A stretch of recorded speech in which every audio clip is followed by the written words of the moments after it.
اور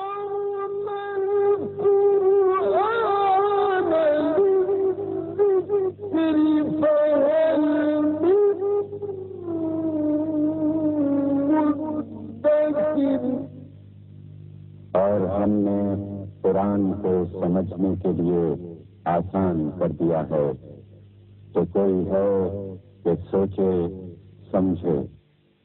بسم اللہ الرحمن الرحیم۔ قرآن حکیم اور ہماری زندگی کے پروگرام کے ساتھ ہم حاضر خدمت ہیں۔ تفسیر القرآن کے اس پروگرام میں آج ہم قرآن مجید کے دوسرے پارہ کی تفسیر بیان کریں گے، اور دوسرے پارہ کی تفسیر میں ہم اہم مضامین اور ان آیات مقدسہ میں جو مقاصد ہیں ان پر گفتگو کریں گے۔ اللہ رب العالمین نے دوسرے پارہ کے آغاز میں تحویل قبلہ کو بیان فرمایا کہ مدینہ میں جب مسلمان بیت المقدس کی طرف منہ کر کے نماز پڑھتے تھے تو بعد اہل کتاب کی طرف سے اس پر اعتراض کیا گیا کہ تم بیت المقدس کی طرف منہ کر کر نماز کیوں پڑھتے ہو۔ نبی پاک صلی اللہ علیہ وسلم اہل کتاب اور منافقین کی باتوں کو سنتے رہے، مگر جب یہ باتیں حد سے تجاوز کر گئیں تو نبی پاک صلی اللہ علیہ وسلم کو ان باتوں سے آپ کو تکلیف ہوئی، آپ کو پریشانی ہوئی، اور اسی حالت میں آپ نے نماز پڑھنا شروع کی۔ تو نماز پڑھنے کے دوران آپ نے چند مرتبہ آسمان کی طرف دیکھا۔ قرآن نے کہا قد نرا تقلب وجہک فی السماء، کہ بے شک ہم تیرا بار بار آسمان کی طرف چہرے اٹھنے کو دیکھ رہے ہیں۔ نماز ہی میں اللہ تعالیٰ نے نبی پاک صلی اللہ علیہ وسلم پر وحی نازل فرمائی اور حکم دیا کہ اے پیارے تم مسجد حرام کی طرف منہ پھیر لو۔ تو مسلمانوں نے نماز پڑھنے کے دوران اللہ تعالیٰ کے اس حکم پر، نبی پاک صلی اللہ علیہ وسلم کی خواہش پر بیت المقدس سے منہ بیت اللہ کی طرف پھیر لیا۔ ناظرین کرام، تحویل قبلہ کے اس حکم کے ساتھ اللہ رب العالمین نے ان آیات میں اس حقیقت کو بڑے اچھے انداز سے انسانیت کے ذہن میں بٹھانے کی کوشش کی کہ در حقیقت عبادت، اطاعت اور بندگی اس کا تعلق چہروں سے نہیں ہوتا، اس کا تعلق انسان کے ذہن، دل سے ہوتا ہے۔ گویا تم نے اپنا چہرہ تو اللہ تعالیٰ کی گھر کی طرف پھیر لیا، مگر اس سے زیادہ اہم بات وہ یہ ہے کہ تم اپنے دلوں کو بھی اللہ تعالیٰ کی طرف پھیر لو۔ تحویل قبلہ کے اس حکم کے بعد اب مسلمان جب بھی نماز پڑھتے ہیں تو ان کے لیے ضروری ہے کہ وہ اپنے منہ کو قبلہ کی طرف کر کے نماز پڑھیں، خواہ وہ نماز فرض ہو، واجب ہو، سنت ہو، مستحب ہو یا نفل ہو۔ گویا نماز کے لیے ایک امر ضروری ہے کہ ہم اپنا منہ بیت اللہ کی طرف کر کر نماز پڑھیں۔ تحویل قبلہ کے اس حکم کے بعد اللہ تعالیٰ نے اس سپارہ میں ذکر کی فضیلت پر گفتگو کرتے ہوئے فرمایا فاذکرونی اذکرکم واشکروا لی ولا تکفرون، کہ تم میرا ذکر کرو، میں تمہارا ذکر کروں گا، اور تم شکر گزار بن کر زندگی گزارو، ناشکری نہ کیا کرو۔ گویا رب العالمین نے اس آیت میں یہ فرمایا کہ تم میرا ذکر کرو گے، میں تمہارے ذکر کو قبول کروں گا، تم میرا ذکر کرو گے، میں تمہیں عزت دوں گا، تم میرا ذکر کرو گے، میں تمہیں عروج دوں گا، تم میرا ذکر کرو گے، میں تمہیں جنت دوں گا۔ گویا اللہ کے ذکر کرنے کا معنی یہ ہے کہ وہ ہمارے ذکر کو قبول کرتے ہوئے ہمیں اس کی اچھی جزا عطا فرمائے گا۔ اور پھر فرمایا کہ ناشکری نہ کرو، ناشکری نہیں کرنی چاہیے، کیونکہ رب العالمین نے فرمایا لئن شکرتم لازیدنکم ولئن کفرتم ان عذابی لشدید، کہ اگر تم شکر کرو گے تو ہم اپنی نعمتوں کو بڑھائیں گے، اور اگر تم ناشکری کرو گے تو پھر ہمارا عذاب بڑا سخت ہے۔ گویا جو شکر گزاری ہے یہ انسان کو اللہ تعالیٰ کی نعمتوں کے حصول کی طرف لے کر جاتا ہے۔ اگلے رکوع میں رب العالمین نے صاحب ایمان لوگوں کو مخاطب کر کے فرمایا یا ایھا الذین آمنوا استعینوا بالصبر والصلاۃ ان اللہ مع الصابرین، اے ایمان والو صبر اور نماز کے ساتھ مدد حاصل کیا کرو، اس لیے کہ اللہ تعالیٰ صبر کرنے والوں کے ساتھ ہیں۔ گویا انسان کو اپنے مشکل وقت میں، اپنی پریشانی میں وضو کر کے اللہ تعالیٰ کے حضور سر بسجود ہو کر اس سے التجائیں کرنی چاہیے۔ پھر اسی سپارہ میں رب العالمین نے فرمایا کہ جو اللہ کے راستے میں قتل ہوتے ہیں انہیں مردہ نہ کہو بلکہ وہ زندہ ہیں اور تم ان کی زندگی کا شعور نہیں رکھتے۔ پھر اسی سپارہ میں رب العالمین نے مسلمانوں کو، صاحب ایمان لوگوں کو اس بات کی تلقین فرمائی کہ صرف تم انعامات کی طرف نہ دیکھو بلکہ رب العالمین انعامات دینے پر بھی قادر ہے اور انعامات دیتا ہے، مگر اس سے پہلے امتحانات کا سلسلہ بھی ہوتا ہے، ابتلا بھی ہوتی ہے، آزمائش بھی ہوتی ہے، اور آزمائش میں، امتحان میں ثابت قدم رہنے کی کوشش کیا کرو، اس لیے کہ امتحان اور ابتلا اور آزمائش ہی کشادگی، خوشخبری اور بشارت کے راستوں کو کھولتی ہے۔ اور اگلی آیت میں رب العالمین نے اسی رکوع میں فرمایا کہ وہ رسوم کہ جو تم نے خود اپنے ذہن سے جن کو عبادت بنایا ہوا ہے ان رسوم کو ختم کر دو۔ گویا اسلام کے آنے سے پہلے مکہ میں کچھ رسوم اور رواج ایسی تھیں جن کو انہوں نے عبادات کا حصہ بنا دیا تھا۔ رب العالمین نے اس سپارہ میں اس تصور کی تردید فرمائی ہے۔ اسی سپارہ میں اللہ رب العالمین نے ان فی خلق السماوات والارض، اس آیت مقدسہ میں کائنات پر گفتگو کرتے ہوئے کہ دیکھو ہم نے آسمان پیدا کیے، ہم نے زمین پیدا کی، یہ دن اور رات کے اختلاف کو دیکھو، یہ کبھی دن اور کبھی رات، اس کو دیکھو، آسمان کے ستاروں کو دیکھو،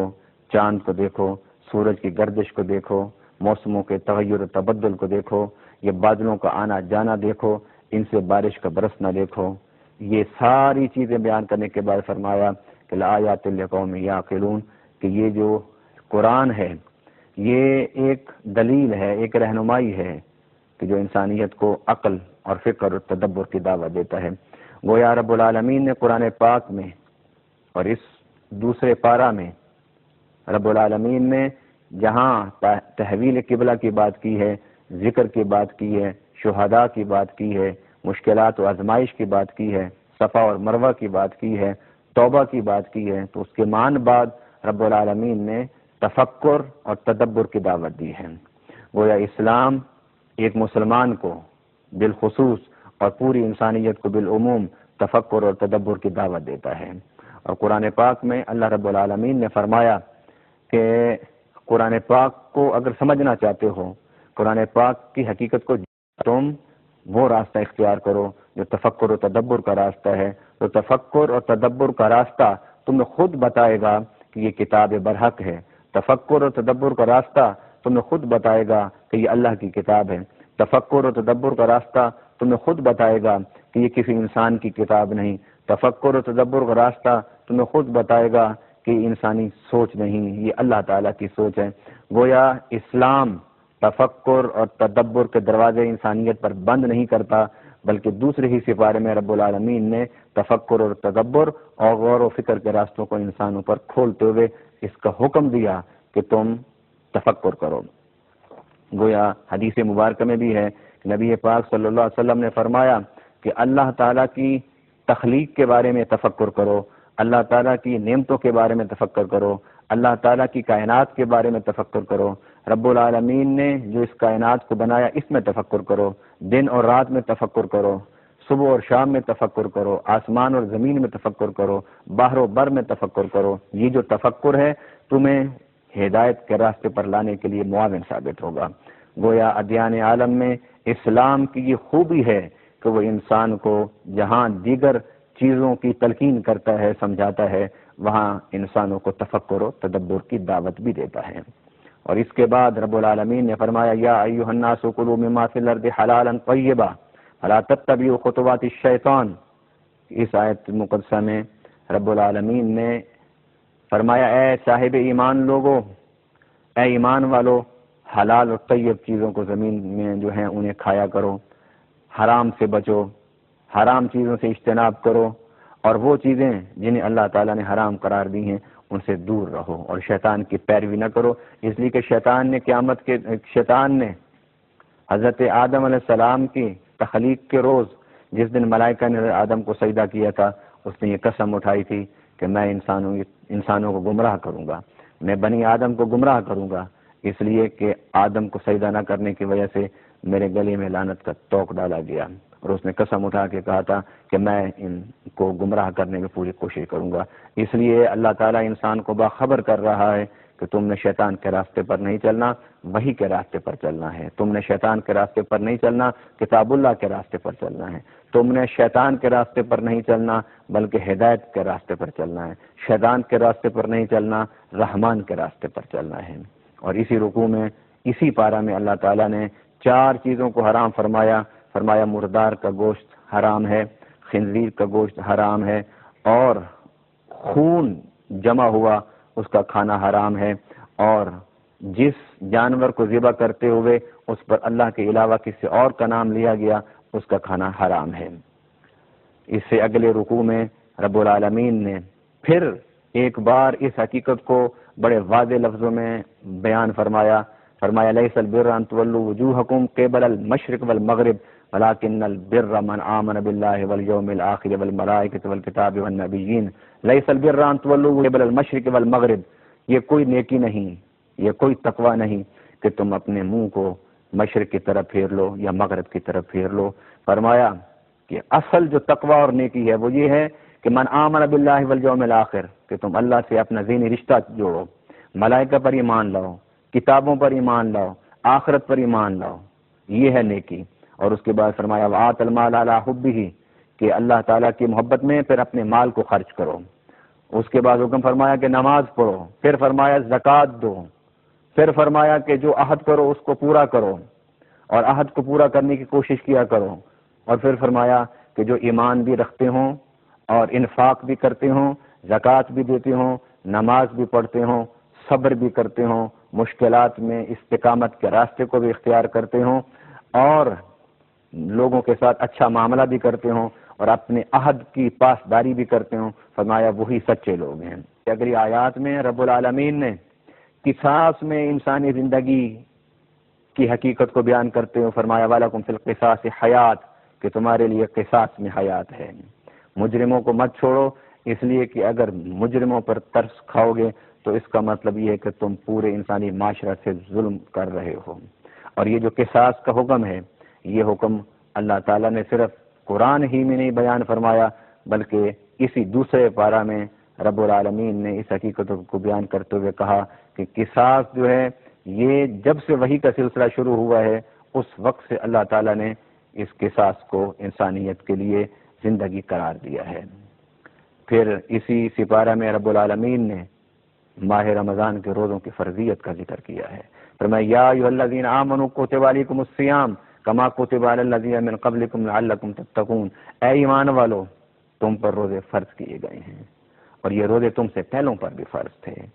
تم سے پہلی شریعتوں میں بھی یہ روزے فرض تھے۔ اور اس کا مقصد کیا ہے روزے کا؟ فرمایا لعلکم تتقون، تاکہ تم تقوی اختیار کر لو، اللہ کا قرب اختیار کر لو، اللہ تعالیٰ کی اطاعت میں آ جاؤ، اور تمہیں شیطان کے ساتھ لڑ کر اللہ کی بندگی کرنے کا ڈھنگ تمہیں آ جانا چاہیے۔ کیونکہ روزہ کیا ہوتا ہے کہ انسان کے سامنے پانی پڑا ہے لیکن وہ نہیں پیتا کہ میرے رب نے منع کر دیا ہے، کھانے کی چیزیں پڑی ہیں وہ نہیں کھاتا کہ میرے رب نے مجھے روک دیا ہے، وہ حلال طیب بیویاں موجود ہیں نہیں ان سے مباشرت کرتا کہ اللہ نے روک دیا ہے۔ گویا روزہ اس بات کی مشق ہے، ریاضت ہے، پریکٹس ہے کہ انسان سب کچھ چھوڑ دے جب اللہ تعالیٰ کا حکم ہو۔ اللہ تعالیٰ کا حکم ہے چھوڑ دینے کا تو چھوڑ دے، رب العالمین اجازت دے دے اختیار کرنے کا اشیاء کو تو اسے اختیار کر لے۔ گویا در حقیقت روزے کا مقصد یہ ہے کہ انسان اپنی زندگی کو اللہ کی اطاعت کے ارد گرد گھمانے کی صلاحیت اپنے اندر پیدا کر لے، کہ جس طرح کہ پانی ہے پی بھی سکتا ہے، کھانا ہے کھا بھی سکتا ہے، لیکن نہیں کھاتا اس لیے کہ میرے اللہ نے مجھے منع فرما دیا ہے۔ لوگوں کے سامنے بیٹھا ہو تب بھی نہیں کھاتا، گھر میں بیٹھا ہو تب بھی نہیں کھاتا، الگ بیٹھا ہو تب بھی نہیں کھاتا، صرف اس لیے کہ میرے رب نے مجھے منع فرما دیا ہے۔ اور اس کے بعد رب العالمین نے فرمایا کہ جو جوان ہیں، صحت مند ہیں، بالغ ہیں، ان پر روزہ فرض ہے۔ ہاں، جو شیخ فانی ہے،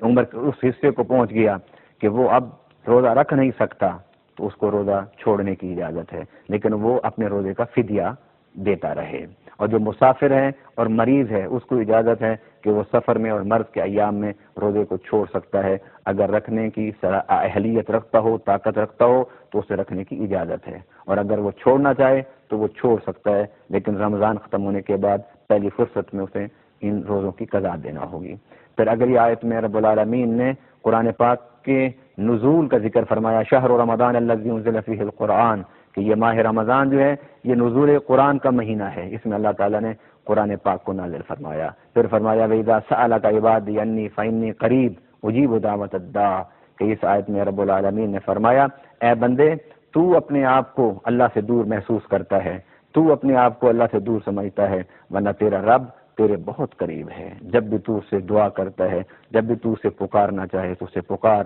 اسے دعا کر، وہ تیری دعائیں سنتا ہے، اور تیری دعائیں نہ صرف سنتا ہے بلکہ وہ قبول کرتا ہے، تیری دعاؤں کو منظور کرتا ہے، تیری دعاؤں کا صلہ تجھے عطا کرتا ہے۔ قرآن پاک کے اسی پارہ میں پھر فرمایا گیا ایک رسم، ان کی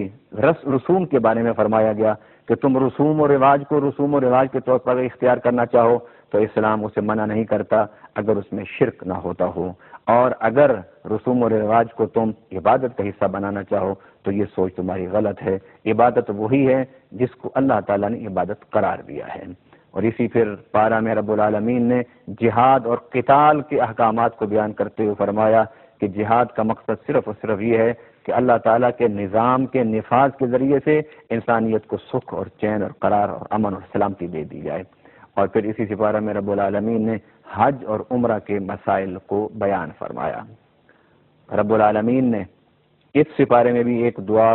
انسانیت کو سکھاتے ہوئے فرمایا کہ میں بھی ایک دعا انسانیت کو سکھاتے ہوئے فرمایا کہ تم اللہ سے دعا کرو اور کہو ربنا آتنا فی الدنیا حسنہ فی الآخرۃ حسنہ، کہ اللہ سے صرف دنیا نہ مانگو، اس لیے کہ صاحب ایمان لوگوں کی نظر صرف دنیا پر نہیں ہوتی، وہ رہتے تو دنیا میں ہیں مگر ان کی نظر آخرت پر ہوتی ہے۔ تم اللہ سے دنیا بھی مانگو، اللہ تعالیٰ سے آخرت مانگو۔ اور یہی اسلام کی ایک وصف امتیاز ہے کہ اسلام نے دین اور دنیا کی تفریق کو ختم کرتے ہوئے اس دنیا میں رہتے ہوئے اللہ کی اطاعت کی نیت سے جو بھی آپ کام کریں گے اللہ تعالیٰ اس کا اجر اور جزا آپ کو آخرت میں عطا فرمائے گا۔ پھر اسی دوسرے پارہ میں رب العالمین نے جو زمین میں فساد کرنے والے لوگ ہیں ان کے بارے میں فرمایا کہ ان اللہ لا يحب واللہ لا يحب الفساد، کہ اللہ تعالیٰ فساد کو پسند نہیں کرتا۔ فساد ہوتا ہے تم اسے جو بھی نام دے لو، فساد ہوتا ہے اس کو جس نام سے بھی پکار لو۔ فرمایا اللہ تعالیٰ انسانیت میں قتل و فساد کی اجازت نہیں دیتا۔ اور پھر فرمایا یا ایھا الذین آمنوا ادخلوا فی السلم کافہ، کہ ایمان میں پورے کے پورے داخل ہو جاؤ، اسلام میں پورے کے پورے داخل ہو جاؤ۔ ایسا نہ کرو کہ جو چیزیں تمہیں بھلی لگتی ہوں ان کو اسلام میں اختیار کر لو اور جن میں مشقت ہو ان سے منہ پھیر لو۔ مومن ایسا نہیں ہوتا، مومن وہی ہوتا ہے جو اللہ سے عہد کر لیتا ہے کہ اب آسانی میں اور مشکل میں ہر حال میں تیری بندگی اختیار کروں گا، تیری بندگی کے راستے کو کبھی نہیں چھوڑوں گا۔ پھر رب العالمین نے شراب کے متعلق فرمایا، شراب اور جوئے کے بارے میں فرمایا کہ لوگ سوال کرتے ہیں کہ شراب اور جوئے کے بارے میں، فرمایا کہ اس میں فائدہ بھی ہے، اس میں نقصان بھی ہے، لیکن یاد رکھو کہ اس میں نقصان زیادہ ہے، فائدہ کم ہے۔ یہ پہلا موقع تھا جس میں لوگوں نے نبی پاک صلی اللہ علیہ وسلم سے شراب کے بارے میں پوچھا تھا۔ حضور صلی اللہ علیہ وسلم نے اللہ کی وحی کی روشنی میں یہ جواب دیا۔ بے شمار صحابہ کرام نے جب یہ سنا کہ شراب میں فائدہ کم ہے، نقصان زیادہ ہے، تو انہوں نے اسی وقت سے شراب کو چھوڑنے کا ارادہ کر لیا۔ وہ کہتے ہیں کہ ہم نے سمجھ لیا کہ بالآخر شراب نے حرام ہو جانا ہے۔ اسی سپارہ میں اللہ رب العالمین نے اہل کتاب کے ساتھ نکاح کی اجازت دی۔ اسی سپارہ میں رب العالمین نے طلاق کے مسائل کو بیان فرمایا اور جھوٹی قسمیں کھانے سے منع فرمایا، اور فرمایا کہ طلاق کو مذاق نہ بناؤ، طلاق کو مذاق نہیں، کیونکہ اس زمانے میں طلاق دے دیتے تھے، پھر جب عدت ختم ہونے کا وقت آتا تھا وہ رجوع کر لیتے تھے، پھر طلاق دیتے تھے، پھر عدت کا وقت جب ختم ہونے کا وقت آتا کہ عورت سوچتی کہ اب میں آزاد ہو کر اپنا مستقبل کا فیصلہ کروں گی، وہ پھر رجوع کر لیتے تھے۔ قرآن نے اس سلسلے کو موقوف کر دیا، منع فرما دیا، فرمایا اب جو طلاق ہے وہ صرف 3 طلاقیں ہیں، اور 3 طلاقوں کے بعد عورت جو ہے وہ تمہارے نکاح سے نکل جائے گی۔ اس کے بعد رب العالمین نے عورتوں کو اجازت دی کہ وہ اپنی مرضی سے شادی کر سکتے ہیں، فرمایا فلا تعضلوهن ان ينكحن ازواجهن اذا تراضوا بينهم بالمعروف، کہ جب وہ آپس میں رضامند ہو جائیں تو اس کے بعد ان کو اپنی مرضی سے شادی کرنے سے مت روکو۔ اور اسی سپارے میں رب العالمین نے بچے کو دودھ پلانے کے لیے 2 سال کی مدت بیان فرمائی ہے۔ پھر اسی سپارے میں رب العالمین نے عدت کو بیان فرمایا کہ جب عدت پھر 2 قسم پر بیان فرمائی، ایک عدت طلاق، ایک عدت وفات، کہ طلاق کی صورت میں بھی عورت کو عدت میں بیٹھنا ہوگا اور وفات کی صورت میں بھی عورت کو عدت میں بیٹھنا ہوگا۔ اور وفات کی جو عدت ہے قرآن نے اسے 4 ماہ 10 دن بیان فرمائی ہے، اور جو عدت طلاق ہے اسے 3 حیض بیان فرمایا ہے۔ تو اسی صورت میں رب العالمین نے پھر حکم دیا کہ من ذا الذی یقرض اللہ قرضا حسنا، کہ جو اللہ کے راستے میں خرچ کرتے ہیں وہ یوں سمجھیں کہ وہ اللہ کو قرض دے رہے ہیں، اور اللہ تعالیٰ اسے واپس لوٹائے گا، دگنا چگنا کر کے لوٹائے گا۔ پھر اسی صورت میں اسی سپارہ میں دوسرے سپارہ میں فرمایا حافظوا علی الصلوات والصلاۃ الوسطی، کہ اپنی نمازوں پر حفاظت کرو، محافظت کرو، اور نمازوں کی محافظت کرو، نمازوں کو پابندی سے پڑھا کرو، اس لیے کہ نماز جو ہے وہ اللہ اور بندے کے درمیان ایک رابطے کا نام ہے۔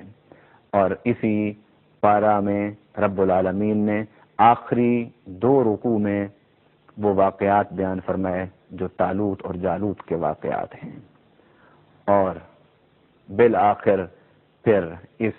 پارہ میں رب العالمین نے تابوت سکینہ کا ذکر بھی کیا ہے اس سپارہ کے آخر میں۔ اور اس سپارہ کو رب العالمین نے جب اختتام کیا تو فرمایا تلک آیات اللہ نتلوہا علیک بالحق وانک لمن المرسلین، کہ یہ اللہ تعالیٰ کی آیات ہیں جو نتلوہا، کہ ہم انہیں تلاوت کرتے ہیں، ہم انہیں پڑھتے ہیں اے پیارے تجھ پر، وانک لمن المرسلین، کہ بے شک تو رسولوں میں سے ہے۔ گویا رب العالمین نے دوسرے پارے کے اختتام پر اس بات کو